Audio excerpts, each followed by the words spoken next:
Well, hello civilians. Welcome back to our channel. And today we will be continuing with our Good to Great series. Now, in the last two videos, we discussed about what was the research and what is the importance of a level 5 executive. And today we will be continuing with our key concept of disciplined people, which is first who and then what. Now, when people start a new company or a new business, they think that they need a new direction, a unique vision, or compelling strategy. But what the researchers found was opposite was true.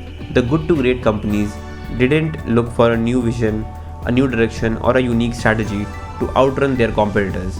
Instead, they first look for right people. Now, the book describes the hiring process of the good to great companies like they got the right people on the bus, then the right people in the right seats, and finally the wrong people off the bus. Now, when they did these three steps, the right people were on the bus, the wrong people were off the bus, and the right people were in the right seats.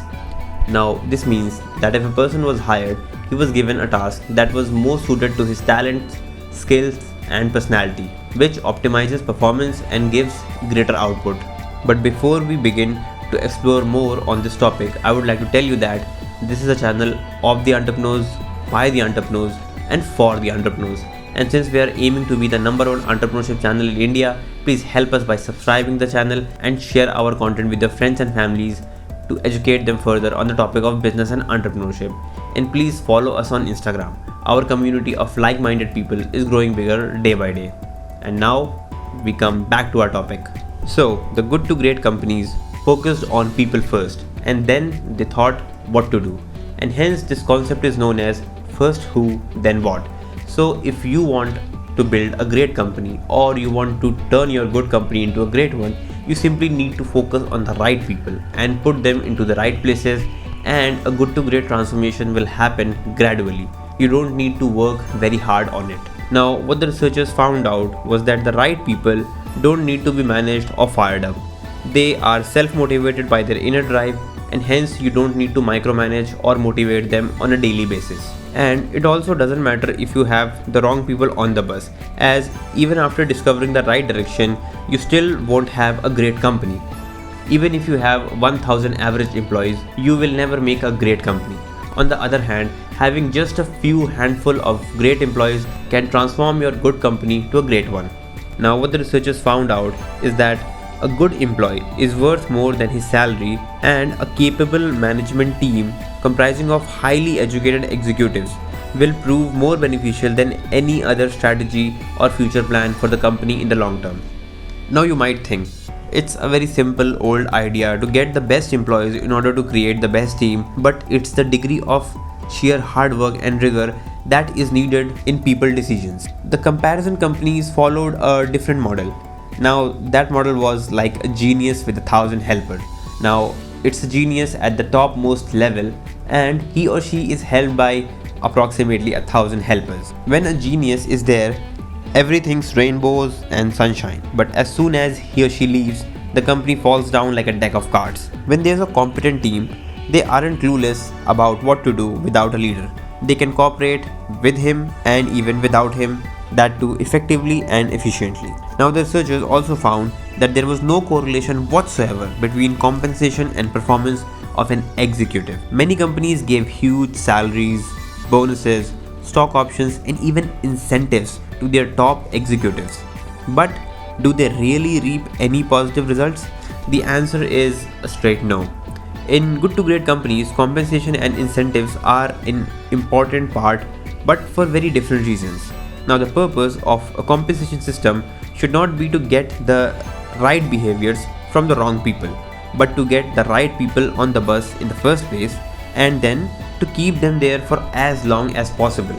The good to great companies placed greater weight on character attributes rather than on specific attributes like educational background, practical skills, specialized knowledge, or even work experience. Now, not that specific skills or knowledge are bad or unimportant, but they view these traits as more teachable or learnable. Whereas dimensions like character, work ethic, basic intelligence, dedication to fulfilling commitments, and values are far more ingrained in a person, and hence you can't teach them to a person who is not willing to accept it. Now, the good to great companies are tough places to work in, and if you don't have what it takes, you won't make into them. Or even if you make into them, you would be ejected out like a virus in no time. But you need to understand that a good to great company is not ruthless, and there is a clear difference between a ruthless culture and a rigorous culture. Now, a ruthless culture means hacking and cutting, especially in difficult times, or firing people without any thoughtful consideration. Whereas to be rigorous means consistently applying exacting standards at all times and at all the levels of the company. Now, in a rigorous culture, the best people need not to worry about their positions and can concentrate fully on their work without any worries, because they are talented and they have the skills necessary in order to be in the company. The researchers also found out that the good to great companies do fewer layoffs than the comparison companies, and even if they do, they start with the top management as they have the largest burden of responsibility. So you see, even if a good to great company has to fire people, it will fire first and foremost the topmost management because they have the largest responsibility. And good to great companies always focus on building the most professional and proficient management team in the entire industry. Now, only the best make the annual cut regardless of the tenure or position. So you can see that there are no privileges that can be enjoyed by any employee of a good to great company. Only the very best of the very best make the annual cut, and they don't consider the tenure of an employee or even the position. If they were to fire someone who is not capable and doesn't has the necessary skills, they will fire him or her straight away without even considering the tenure or the position. Now, even if they have to fire, they will act immediately and not waste the precious time and the opportunity cost of either the employee or the company.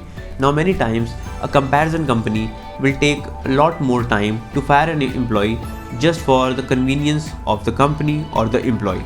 But a good to great company, on the other hand, doesn't wait to fire someone. Now, they know that time is very precious and the opportunity cost along with it. But at the same time, they also didn't fire them abruptly. Instead, they tried to move them onto different positions where they could blossom or flourish. Now, if you give enough opportunities to a good employee, he or she might blossom or flourish on another designation or position rather than on which they were hired. So basically, before firing a good employee, they ensured that he or she was on the right seat on the bus.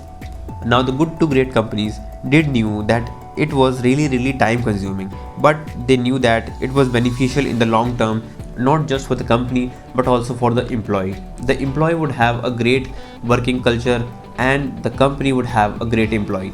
Not only that, a good company always used to put their best people on their biggest opportunities, not their biggest problems. Now, in one such incident, a company put their best executive onto their most ambitious project. Now, at the time, the project was just 1% of their total market share, but even then they put their best executive onto that department, and in no time they were the leading company with the largest market share in the entire industry.